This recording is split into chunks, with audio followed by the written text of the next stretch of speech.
mais uma lição diária para o seu coração. Se você está chegando agora no meu canal e ainda não se inscreveu, inscreva-se, amigo, não custa nada. É só apertar o botãozinho vermelho aqui embaixo, acione o sininho das notificações, quando acionar, clique em todas e, por favor, dê o like fortalece muito o nosso canal. É muito bom estar falando com você, amigo ouvinte Web Gospel Milênio de Imperatriz de Maranhão, e também com você, amigo internauta. O tema de hoje, a bênção da família.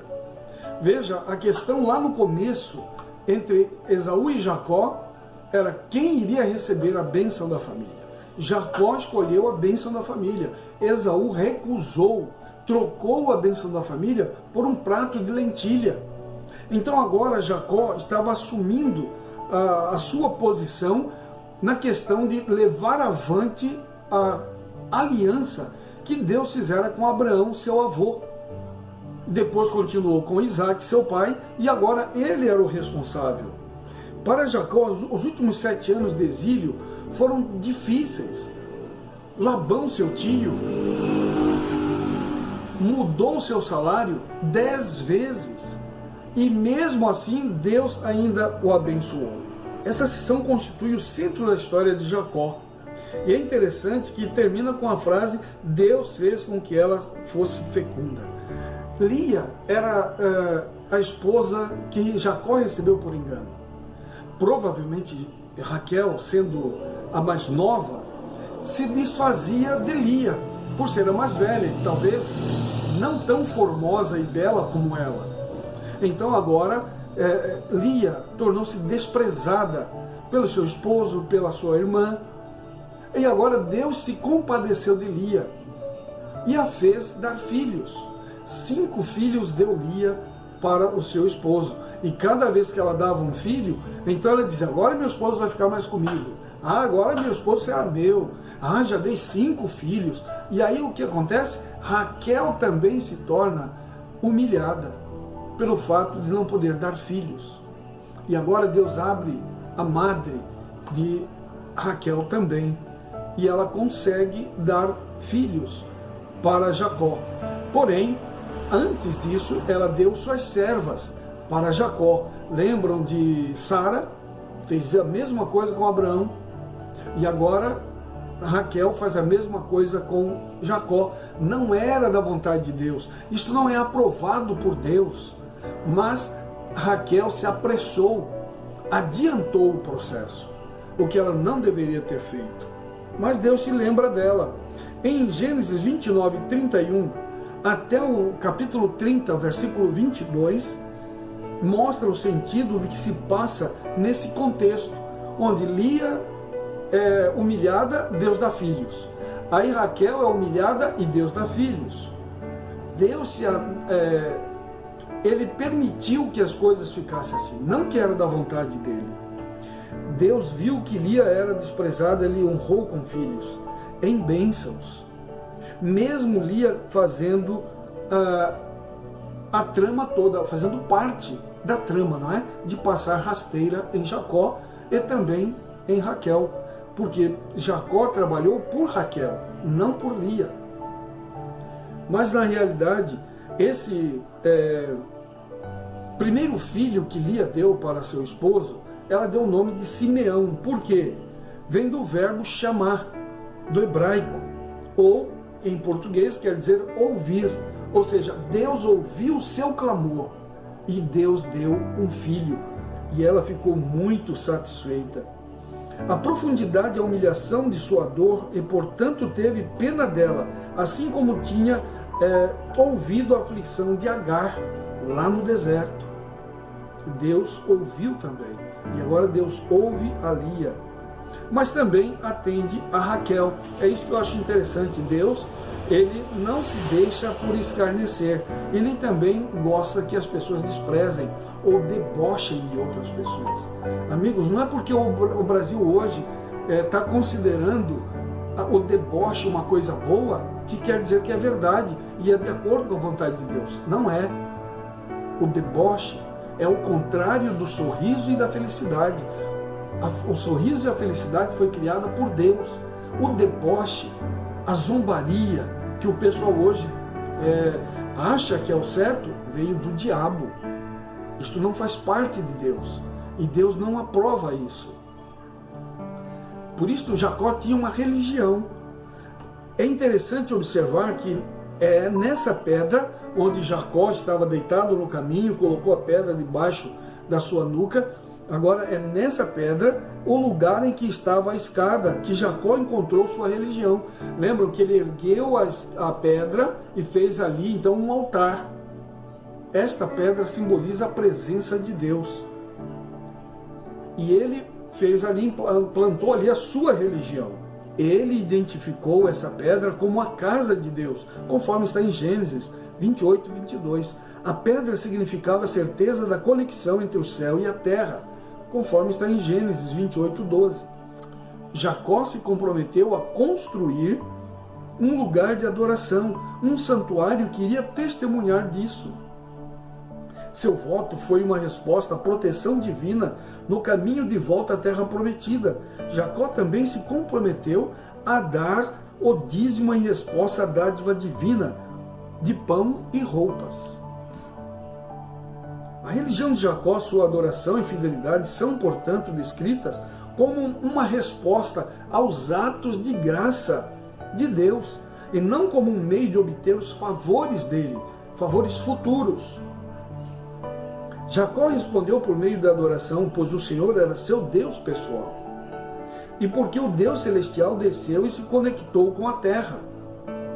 Porque o Criador cuidou das necessidades físicas de Jacó e se preocupou com elas, e porque é a fonte de tudo o que ele tinha, conforme está em Gênesis 28, versículo 22. Jacó respondeu prometendo dar seu dízimo ao Senhor de tudo que ele obtivesse. Ele faria isto futuramente, claro, mas como gratidão por algo que Deus já tinha dado. E continuamos a afirmar, o dízimo é algo que você devolve porque já recebeu. O texto bíblico não indica que Jacó tivesse cumprido seus 2 votos a respeito do santuário e do dízimo. Apenas a parte de Deus no trato está registrada no livro de Gênesis. Jacó reconheceu a parte de Deus quando se referiu à sua experiência da proteção divina, conforme está em Gênesis 35, versículo 3, e comparando com Gênesis 46, versículo 3 e 4. Mais tarde, a construção do santuário por Israel, o sinal da adoração de Deus do céu, e a instituição do dízimo, o sinal de reconhecimento do Deus da terra, que Jacó também tinha cumprido seus votos. Que maravilha, não é? O reconhecimento que Deus conduz todas as coisas. E Deus estava conduzindo alguém que não tinha nada, absolutamente nada, mas prometeu dar dízimos e ofertas por tudo que Deus já tinha feito por ele até aquele momento. Então nós precisamos compreender que, quando Jacó compreendeu que tinha sido enganado e que Lia havia tido parte no engano, ele não conseguiu amá-la. Labão quis garantir aos fiéis serviços de Jacó por mais tempo, então o enganou, dando Lia em lugar de Raquel. Jacó repreendeu Labão por não levar a sério suas afeições, ao lhe oferecer Lia a quem não amava. Labão persuadiu Jacó a não rejeitar Lia, pois isso seria considerado uma grande desgraça, não somente para a esposa, mas para toda a família. Jacó foi colocado numa situação muito difícil, mas decidiu ficar com Lia e ainda casar com sua irmã. Lia era amada com muito menos intensidade do que Raquel. Você encontra isso no livro História da Redenção, na página 64 e 65. A inspiração registra fielmente as faltas de homens bons, daqueles que se distinguiram pelo favor de Deus. Na verdade, suas faltas são apresentadas de modo mais completo do que as virtudes. Isso tem causado admiração em muitos e tem dado aos incrédulos motivo para zombar da Bíblia. Entretanto, uma das mais fortes evidências da veracidade das Escrituras é que ela não minimiza os fatos nem oculta os pecados de seus grandes personagens. Nossa mente é tão cheia de preconceito que não é possível que as histórias humanas sejam absolutamente imparciais. Se a Bíblia tivesse sido escrita por pessoas não inspiradas, certamente teria apresentado seus ilustres personagens da maneira mais elogiosa possível. No entanto, da forma como é, temos um registro exato de suas experiências. Homens a quem Deus favoreceu e a quem confiou grandes responsabilidades foram algumas vezes vencidos pela tentação e cometeram pecado, assim como nós hoje lutamos, vacilamos e frequentemente caímos em erro.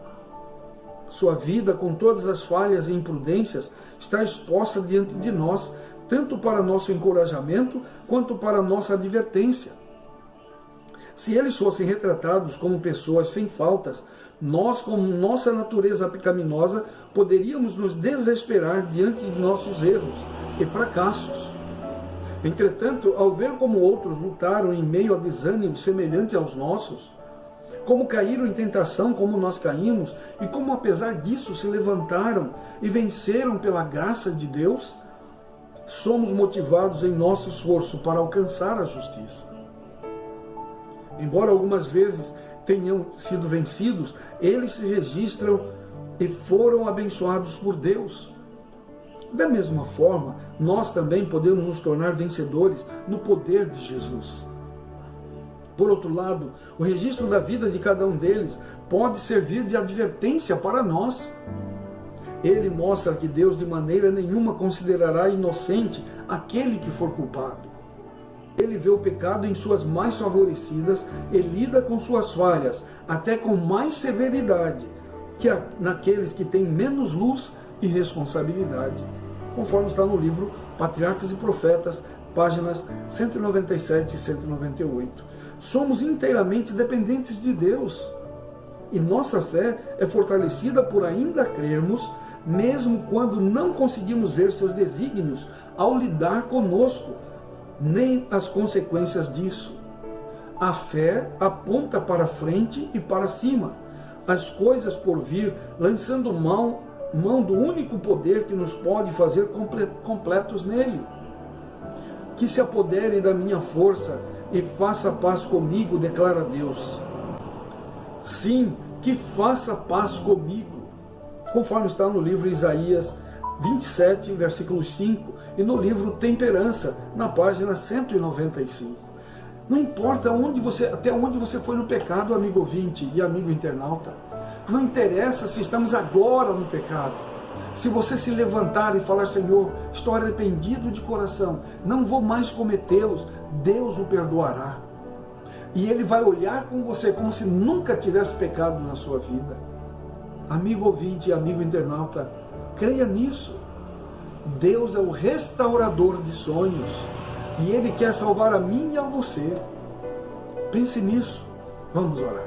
Obrigado ao Pai por tudo que tem nos dado até o presente momento, em especial pelas bênçãos a nós derramadas, pela oportunidade que Tu nos dás, os amigos ouvintes, os amigos internautas, em arrepender-nos de nossos pecados e não mais cometê-los. Cura os doentes, dê emprego aos desempregados, dê alimento sobre a mesa de todos seus filhos e com fartura, Pai. Tudo isso te pedimos e já te agradecemos em nome de Jesus. Amém, Senhor. Amém. Você pode continuar nos ajudando um pouco mais, enviando esse vídeo para seus amigos, companheiros de trabalho e estudo, compartilhando em suas redes sociais. Quer ouvir uma rádio que fala de Deus o tempo todo? Clique aqui na descrição, o link da Rádio Web Gospel Milênio, de Imperatriz do Maranhão. Você vai ouvi-la em qualquer lugar do Brasil e do mundo, é pela internet. Adquira um livro que fala sobre vitória, sucesso, mulher virtuosa, uma mulher que está com Deus. Você precisa conhecer esta experiência. Adquira este livro, Mulher Virtuosa, Quem a Achará? Escrita pelo meu amigo Esmeraldo Tertuliano. Aqui na descrição estão todos os contatos do autor. Adquira esse livro, vale a pena. O Senhor te abençoe e te guarde. O Senhor faça resplandecer o seu rosto sobre ti e tenha misericórdia de ti. O Senhor sobre ti levante o rosto e te dê a paz. Forte abraço. Até o próximo vídeo.